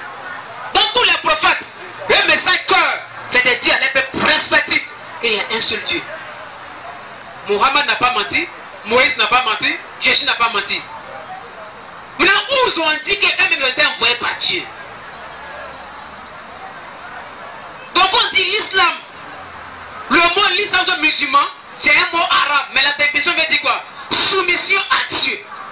Donc si on nous dit que c'est Muhammad qui a fondé l'islam, ils ont raison. Mais c'est une manière d'insulter les prophètes qui l'ont précédé. Mais si on dit que c'est lui qui a venu à l'islam, donc sa religion civile fait la volonté de Dieu. Et Abraham, il faisait la volonté de qui? Donc Abraham n'était pas soumis à Dieu. Il était soumis à Dieu. C'est ça qu'on appelle musulman, l'islam là. Il croyait un seul Dieu. Et tellement il respectait le commandement de l'éternel, Dieu a dit tu es mon ami. Il y a quoi? Il y a quelle relation entre l'homme et puis Dieu? Dieu a choisi l'être humain comme son propre ami. Mais le monsieur, qu'est-ce qu'il a fait aux yeux de Dieu alors? Nous savons qu'il a respecté Dieu à sa juste mesure. Parce que c'est le père de la foi, Ibrahim alayhi salam. C'est lui qui a ordonné ses enfants qu'il y a un Dieu, il est unique. Après maman, adorer au continent de ce Dieu là. Donc les paroles, le message fondamental de tous les prophètes. Ok. La femme lui dit, je sais que le Messie doit venir. Celui qu'on appelle le Christ. Quand il sera venu, il nous annoncera toutes choses. Jésus lui dit, je le suis, moi qui te parle. Jésus ne ment pas. Parce qu'il a dit dans Jean 14, verset 24. En vérité, je vous le dis. Soit dans Jean 12, verset 49. Le Père qui m'a envoyé m'a appris ce que je dois dire. Donc, ce qui vient de dire là, c'est une révélation que Dieu fait à qui? À son prophète. Donc, c'est une vérité claire. Il n'a pas ajouté, il n'a pas menti. Donc, ici, il dit qu'il est qui? Il est le Christ. Quand on a demandé à Jean, es-tu le Christ? Il dit non. Donc, le Christ, c'est qui? On a trouvé qui est Christ, hein? Oui. C'est Jésus. Maintenant, on voit qui est Élie. Qui est Élie? Prends-moi Matthieu 17, verset 11 à 13. Et puis après, on va voir le champion de Tawhid. Matthieu 17, à partir du verset 11 à 13. 11 à 13. Il répondit, il est vrai que Élie doit venir. Parce que les jours dans la croyance, Élie allait revenir pour établir toutes choses. Et rétablir toutes choses. Mais je vous le dis, Jésus, qu'Élie est déjà venu. Qu'ils ne l'ont pas reconnu. Et qu'ils l'ont traité comme ils l'ont voulu. De même, le Fils de l'homme souffrira de leur part. Les disciples compris alors que Jésus leur parlait de Jean-Baptiste. Vous avez compris? Mais Jean-Baptiste, il est tellement sage, il connaît ses parents là. S'il dit, par exemple, il est Élie, ils sont capables de faire n'importe quoi. C'est pas parce qu'il avait peur, mais c'est Dieu même qui a fait ça, et puis il a dit ça. Il dit, je suis pas Élie. Maintenant, c'est Jésus qui vient pour dire, parce que c'est Jean qui a baptisé Issa entre les deux à 6 mois, c'est son cousin. Issa alayhi salam, et puis Yahya alayhi salam, c'est des cousins. Pourquoi? Maman de Issa alayhi salam, Marie, elle appelle des soins sur elle, c'est sa soeur, sa cousine qui est maman de Jean-Baptiste, sa tante. Donc c'est des cousines, si je ne me trompe pas. Donc ici, Issa dit, Jean-Baptiste, Élie en question, c'est son cousin Jean. Donc Élie, c'est Jean. Le Christ, c'est Jésus. Maintenant le prophète, c'est qui? Troisième question. Personnage. Nous, on ne sait pas c'est qui. Ce qui est grave, on dit le prophète. Non, pas un des prophètes. Tu parles français. Article défini. D'accord. Donc on va savoir ce que les savants ont dit sur ce prophète-là. Les savants ont dit quoi? Les savants ont mis ici Glosette la Bible top. Que les contemporains de Jésus, prends-moi Deutéronome du verset 15, il me commenter ça. Les contemporains de Jésus attendaient la venue d'un prophète exceptionnel. Deutéronome 18, il fait comme Deutéronome 18. Ok. Ici. Deutéronome 18. La note. Un prophète comme Moïse. La note explicative. Voir 34-10. Sur la base de cette déclaration, voir aussi le judaïsme contemporain de Jésus attendait la venue d'un prophète exceptionnel. Ça va. C'est-à-dire ceux qui ont marché avec Isa, ils attendaient un prophète. Mais ils ont vu Jésus, non? Il est parti. Ils ont vu Jean-Baptiste, non? Lui aussi il est parti. Maintenant c'est quel prophète qui doit venir après Jésus? Coran chapitre 61 verset 6. Et quand Jésus, fils de Marie, dit: oh enfant d'Israël, je suis vraiment le messager d'Allah envoyé à vous. Confirmatez ce qui est dans la Torah révélé avant moi. Et l'annonciateur d'un message est venu après moi, et son nom sera Ahmad. Puis quand celui-ci vient à eux avec le preuve évidente, il dresse là une majesté manifeste. Donc Isa a prédit Muhammad. Et Muhammad a été annoncé dans la Torah. Et après Jésus, ce prophète qui est venu après Jésus, c'est Muhammad alayhi salam. Donc dans le Coran, son nom Ahmad a été mentionné. Mais dans la Bible, ils n'ont pas mis le nom, mais ils ont mis prophète. Jésus dit ce n'est pas lui, Jean dit ce n'est pas lui. Maintenant après Jésus, les contemporains, les disciples de Jésus, ils attendaient un prophète qui vit comme Moïse. Maintenant, il a tout dit. Moïse s'est marié. Jésus s'est marié où? Il n'a pas connu femme. Moïse avait des enfants. Muhammad avait des enfants. Moïse est mort. Muhammad aussi est mort. Moïse est mort. Il est entré dans Deutéronome 34, verset 10. 6 jusqu'à 10. Muhammad aussi, la même chose. Mais Isa a été élevé aux cieux, n'est-ce pas? Surah 7, verset 57. Ils n'ont ni tué ni crucifié, mais Allah l'a élevé vers lui. Donc, chers parents, c'est un peu ça le message de ce soir, Inch'Allah. Vraiment, hier, c'est mon frère de conclure, Inch'Allah. Si... Okay. Comme il y a des questions à poser, Inch'Allah. Donc, c'est un peu ça, chers parents, que vraiment, Allah nous garde. Donc, je vais laisser mon frère Kra de apporter un peu la lumière sur ce qu'il vient de dire, Inch'Allah. Wa salamu alaykum wa rahmatullahi wa barakatuh. Donc, alhamdulillah, Rabbil Alamin, c'est un peu, en quelque sorte, le terme qui était convenu, la vraie phase de l'islam. C'était en quelque sorte refaire sortir l'unicité, premièrement, prêchée par l'islam, qui se retrouve dans les anciennes écritures. Deuxièmement, puisque les gens prennent Mohammed sallam comme un messager qui n'est pas véritable, donc il fallait remontrer ses sources dans les anciennes écritures. Parce que Mohammed sallallahu alayhi wa sallam a dit des paroles qui sont très fortes et que les gens doivent comprendre. Mohammed dit: sincèrement, je suis le prophète, je suis le fils d'Abdallah, le serviteur de Dieu et son prophète. J'y ai été prédestiné alors qu'Adam était inerte dans sa forme agile.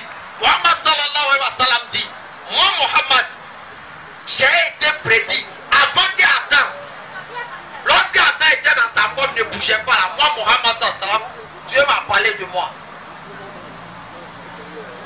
Donc vous comprenez, Mohammed sallallahu alayhi wa sallam est un véritable messager de Dieu. Et nous espérons que de ce pas, les parents vont essayer d'analyser, de comprendre, d'essayer de faire des recherches pour comprendre le véritable message que l'islam enseigne, le cœur que l'islam enseigne. Quel est ce message central? Qu'est-ce qu'il apporte comme enseignement? Il faudrait que les gens fassent un peu de recherche pour que cela puisse les éclairer. Et ceux qui sont musulmans, faites beaucoup attention. Il y a beaucoup de versets. Comme on est pris par le temps, c'est pour cela. Sinon, il y a beaucoup de versets qu'ils utilisent contre les musulmans pour essayer de les faire sortir de l'islam à travers une fausse interprétation. Et ceux qui ne sont pas avertis parmi nous sont toujours pris par ce filet. C'est ainsi que vous devez vous réengager, c'est-à-dire quoi? Vous remettre en cause et refaire votre religion. Parce que les gens qui arrivent, comme on dit, les savants dans le mensonge, ils sont sur le terrain.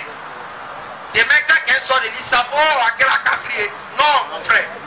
Si toi-même ils t'ont croisé ces versets-là, pour t'en sortir, peut-être ça a chauffé. Donc faites beaucoup attention. Faites les recherches. Revenez à comprendre l'islam. Tous ces versets, vous devez chercher à savoir quels sont ces versets et connaître réellement leur sens. C'est Allah même qui fait ça. Parce qu'il a vu que vous avez abandonné sa religion à cause des profits mondains. Vous avez laissé le Coran à cause de ce qui ne va pas nous profiter. C'est pour cela qu'il va envoyer des gens qui vont utiliser des paroles dans votre livre pour vous amener à aller faire des recherches. Ça, c'est une sagesse d'Allah. C'est pas pour ne rien que les gens viennent dire dans le Coran pour faire du désordre. Donc vraiment, quand on donne la bonne compréhension, et vraiment qui nous dit dans le droit chemin. Donc je ne sais pas, comme le frère nous a parlé des questions, on va prendre ça rapidement et puis essayer de répondre pour abréger pour que chacun rentre chez soi. Donc ça se dessine là.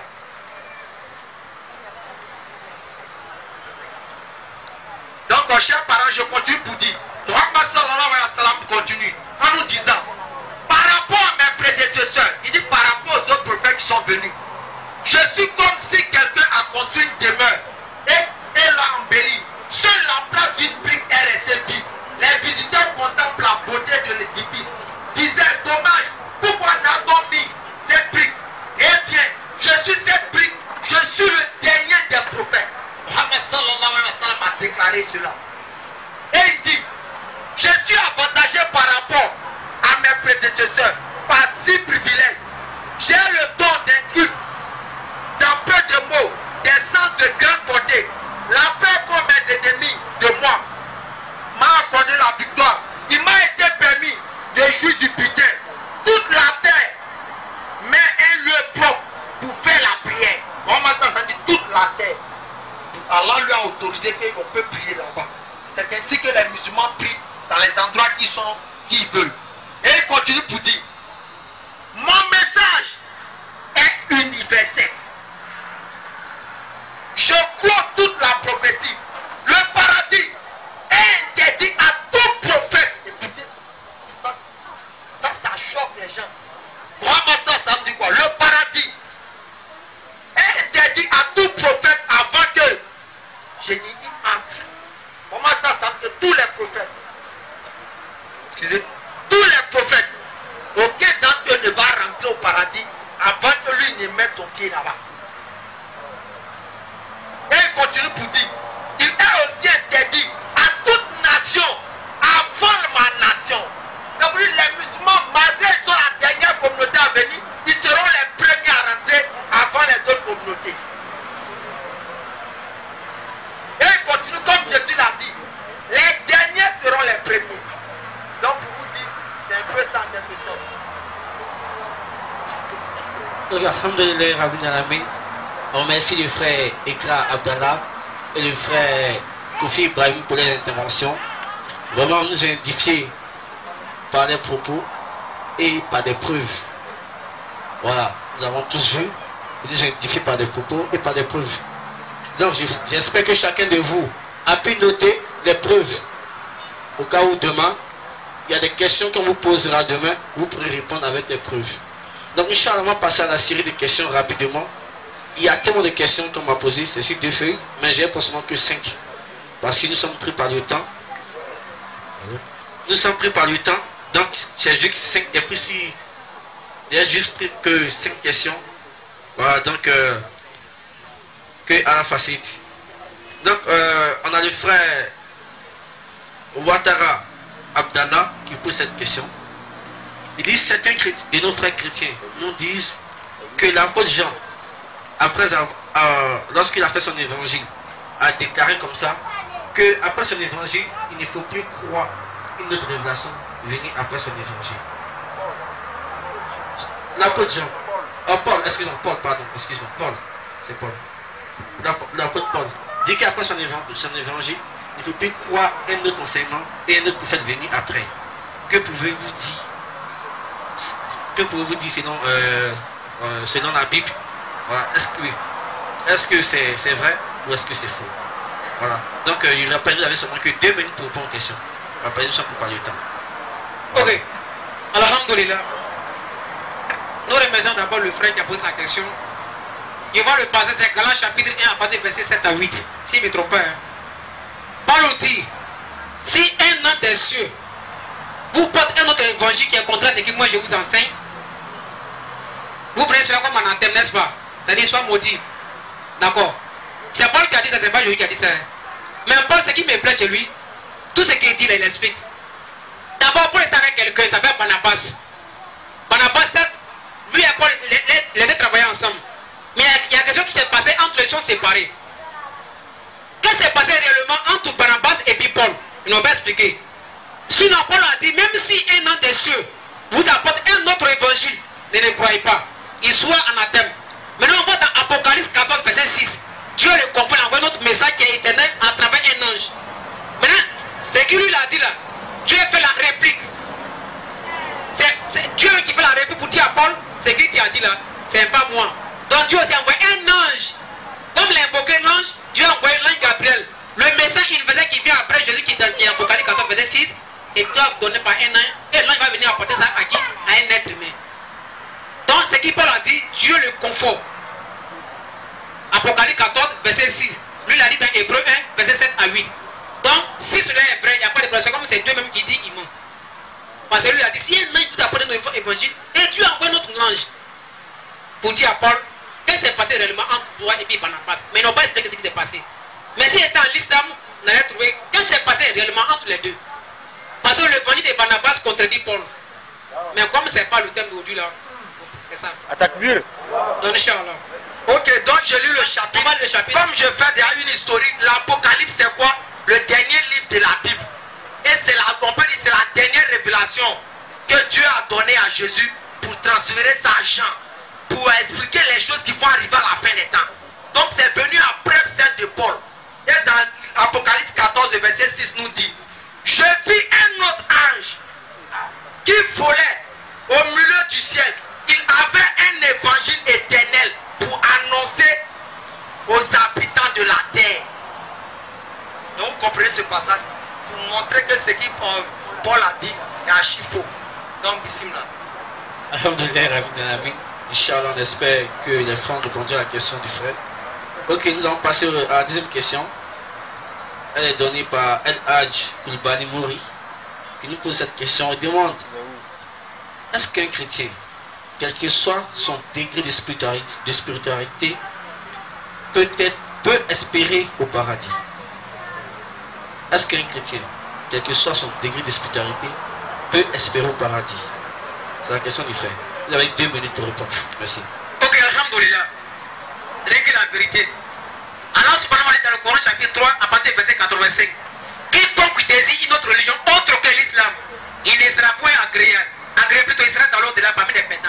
Quel que soit ton degré de foi, mais si tu n'as pas testé le listé Allah Zawajal, Ashhadu wa la ilaha illallah, Muhammad Rasulullah, même si tu y crois, c'est vain.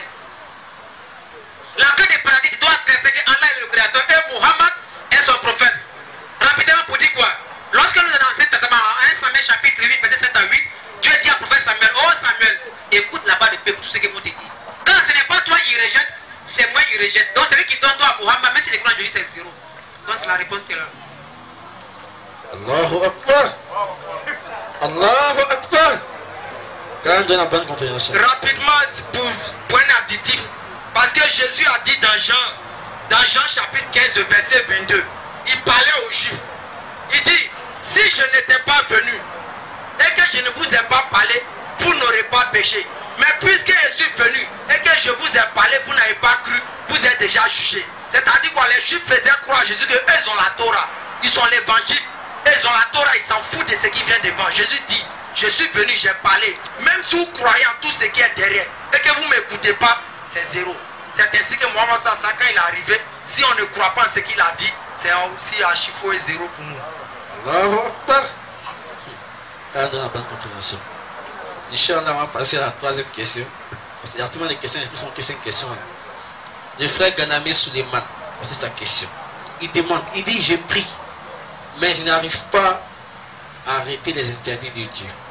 Alors que le Coran dit, lorsqu'on commence, on dit quoi, Bismillah ar-Rahman ar-Rahim. Allah est tout miséricordieux et très miséricordieux. Est-ce que malgré mes actes, Allah pourra me pardonner? C'est la question qu'il pose. Alhamdulillah. Normalement, nous devons laisser la sagesse nous enseigne cette place à nos imams pour vraiment situer ce personnage dessus. Mais nous allons nous comporter comme le tayammum. C'est-à-dire quoi? Dis juste un peu. Et si vous avez besoin, allez-y utiliser l'eau des ablutions. Car quand les ablutions sont là, le tayammum prend fin. Vous dites, nous on vient seulement dans un petit additif. Tout d'abord, il faut être sincère en islam. C'est la clé. C'est la clé, la sincérité. Créer un esprit de sincérité. Si vous n'avez pas encore créé cela, ça va vous beaucoup poser problème. Maintenant, en concernant encore ce qu'il a dit, je n'arrive pas à faire les interdits. C'est parce que je reprends encore, la sincérité n'y est pas encore. Essayez de retravailler sur votre sincérité. Essayez de retravailler sur votre sincérité. Parce qu'Allah dit, celui qui est sincère vis-à-vis de moi, je le guide. La parole d'Allah ne ment pas. Donc soyez sincères. Donc c'est un peu ça. Et puis revenez beaucoup vers Allah en faisant quoi? Les actes d'adoration nocturne. C'est l'une des clés qu'on peut vous proposer. Parce que quand tu fais les prières nocturnes, c'est pas mensonge. À 5 heures, quand tu te réveilles, il y a des choses qui sont dans ton cœur. Tu ne fais pas attention, mais tu peux pleurer dans la prière de 5 heures. Parce que là, tu as récupéré quelque chose pour ajouter sur la journée de matin. Donc, salam alaikum. Wa alaikum salam. Donc, le frère Ganamé, j'espère que vous avez compris la réponse. Le frère a dit, il faut être sincère. Sur la sincérité pourra nous guider.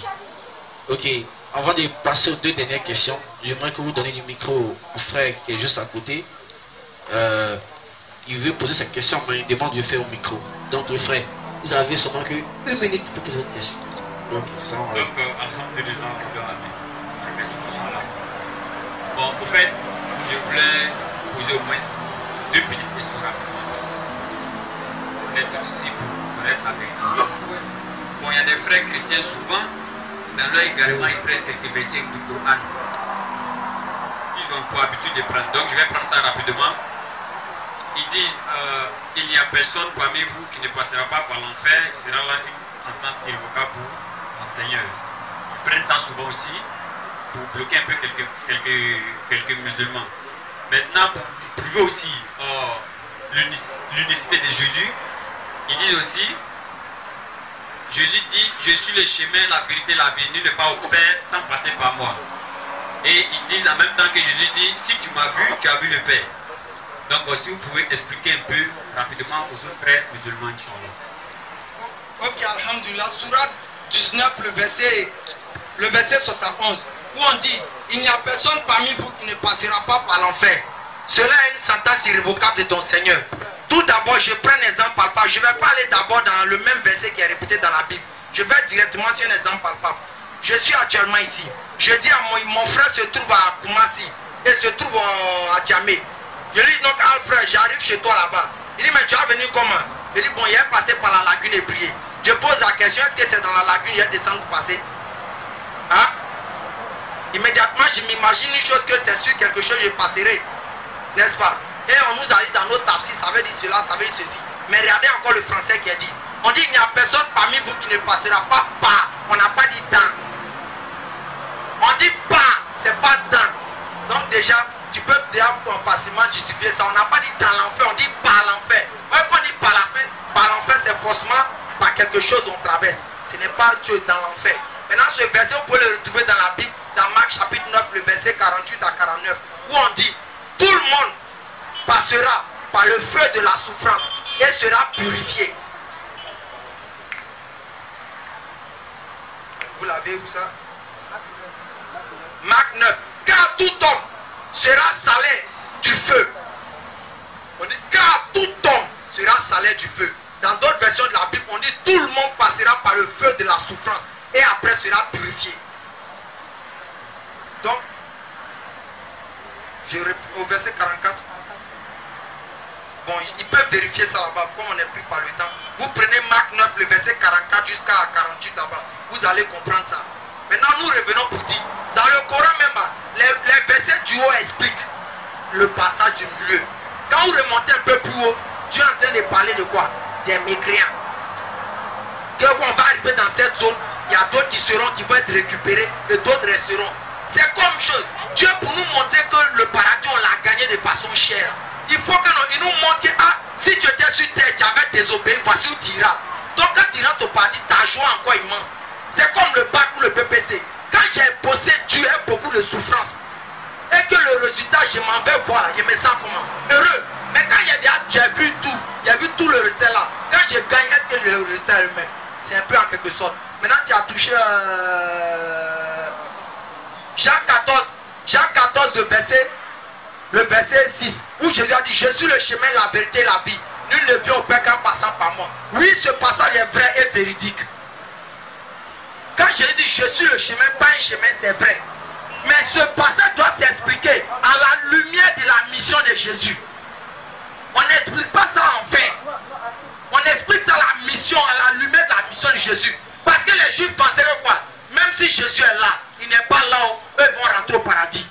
Donc Jésus l'a mis en garant pour dire, je suis le chemin. Pour vous dire, même si vous faites ce que vous voulez, si vous n'êtes pas passé par moi, vous les Juifs, c'est nul. Et les nuls les filles.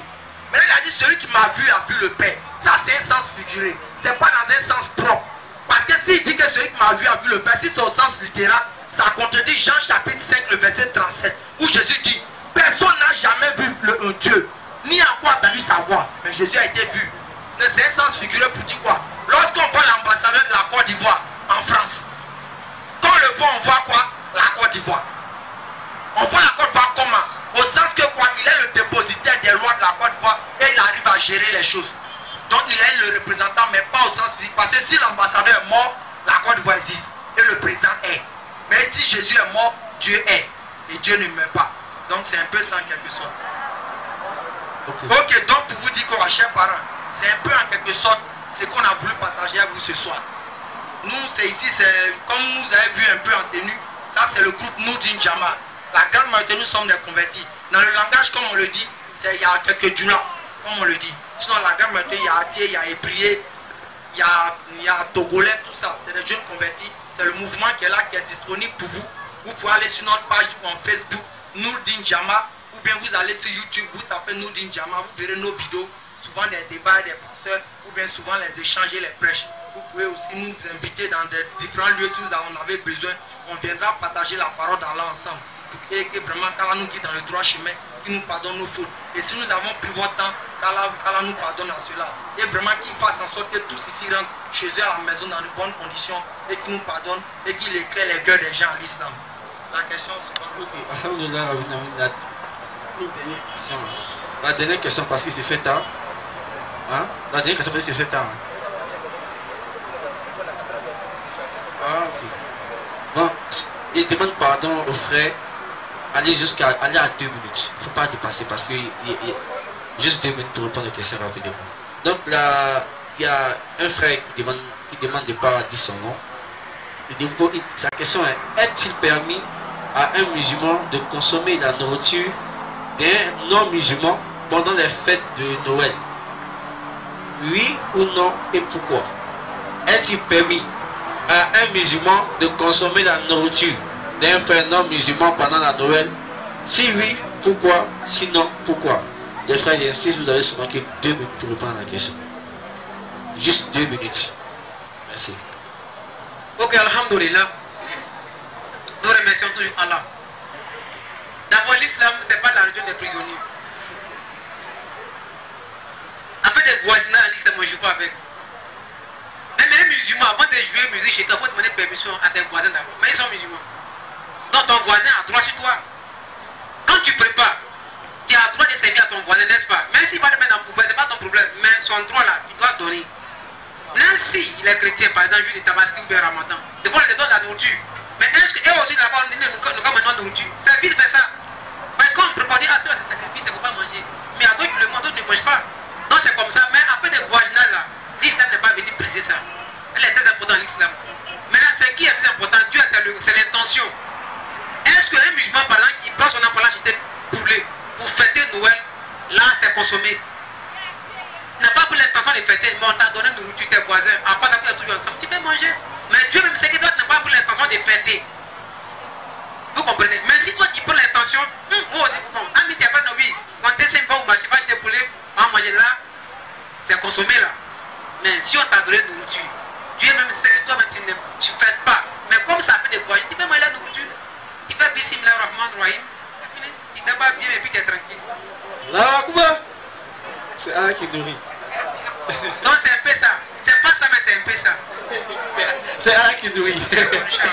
Donc la dernière question, c'est une sœur, Ganamewa, elle demande, est-il permis à une femme de se marier avec un homme musulman ou l'inverse, même s'il refuse de se convertir? Est-il permis à une femme de se marier avec un homme musulman ou l'inverse, même s'il refuse de se convertir? Vous avez 2 minutes et puis on met fin. Ok, nous disons, oui, il est permis. Ça peut choquer nos parents, ils vont comprendre. Il est permis, mais avec des conditions. Ça sous-entend que ce n'est pas permis. Je prends côté, un homme doit marier soit chose, une chrétienne. Lui, c'est permis de marier une chrétienne. Mais quelles conditions? Qu'elle reconnaisse l'unicité de Dieu. Et deux, qu'elle reconnaisse le message de Mohammed. Donc en retour, ça prouve que quoi? Elle doit forcément revenir à la foi musulmane. Si on dit jamais catégoriquement qu'il est interdit de prendre chrétienne, parce qu'Allah a dit ça à la chose à Mohammed, que vous pouvez épouser quoi? Les vertueuses parmi les femmes du lit. C'est-à-dire quoi? Elles avaient la certitude en lui et en son message. Maintenant, de l'autre côté, je prends l'exemple papa. C'est un peu aussi un mariage hypocrite, comme on le dit. Moi, je sais que dans ma conviction musulmane, si ma femme meurt en tant que sa foi qu'elle a, elle ira tout droit chose en enfer. Moi, la femme aussi, elle est dans sa foi qu'elle a. Elle, si moi je meurs aussi, j'irai en enfer. Donc, ça a quelque sorte un mariage d'hypocrisie. Parce qu'on sait que l'un l'autre, il meurt selon sa croyance, il ira là-bas. Mais maintenant, toi, l'homme, tu es le mari. Quand tu finis d'avoir soit des relations avec ta femme, l'islam nous autorise à faire quoi? À faire la grande ambition pour être pur. Maintenant, toi, tu as fait, ta femme est non musulmane, elle ne fait pas. Qu'est-ce qui se passe? La femme aussi inverse. Donc, il faut que les choses vont ensemble. Les oiseaux, même c'est dit dans la Bible, 1 Corinthiens chapitre, le chapitre 39, je crois que le verset 6 à 7. On dit, lorsqu'une femme veut se marier, qu'elle fasse un mariage uniquement chrétien. C'est nous, on n'a pas inventé, c'est aussi là-bas. Donc franchement, parents, elles doivent retourner à la foi islamique. Parce que quand tu aimes quelqu'un, tu veux la personne bénéficier du paradis. Donc Allah nous guide, vice versa. Donc c'est un peu ça. Alhamdulillah, Rabbil Alamin. On remercie Allah subhanahu wa ta'ala de nous avoir accordé cette conférence. Donc Inch'Allah, c'est fin, on peut dire, c'est la fin des séries de questions. Alors qu'on va demander au président, excusez-moi, mais c'est Noudine, vous voyez que c'est Noudine qui organise, mais n'oubliez pas qu'elle a mis en collaboration avec la GMCI. Donc on va demander au président de la GMCI, qui est M. Ali Ouattara, le président qui est avec nous, de nous donner, de nous gratifier de quelques mots. Et ensuite,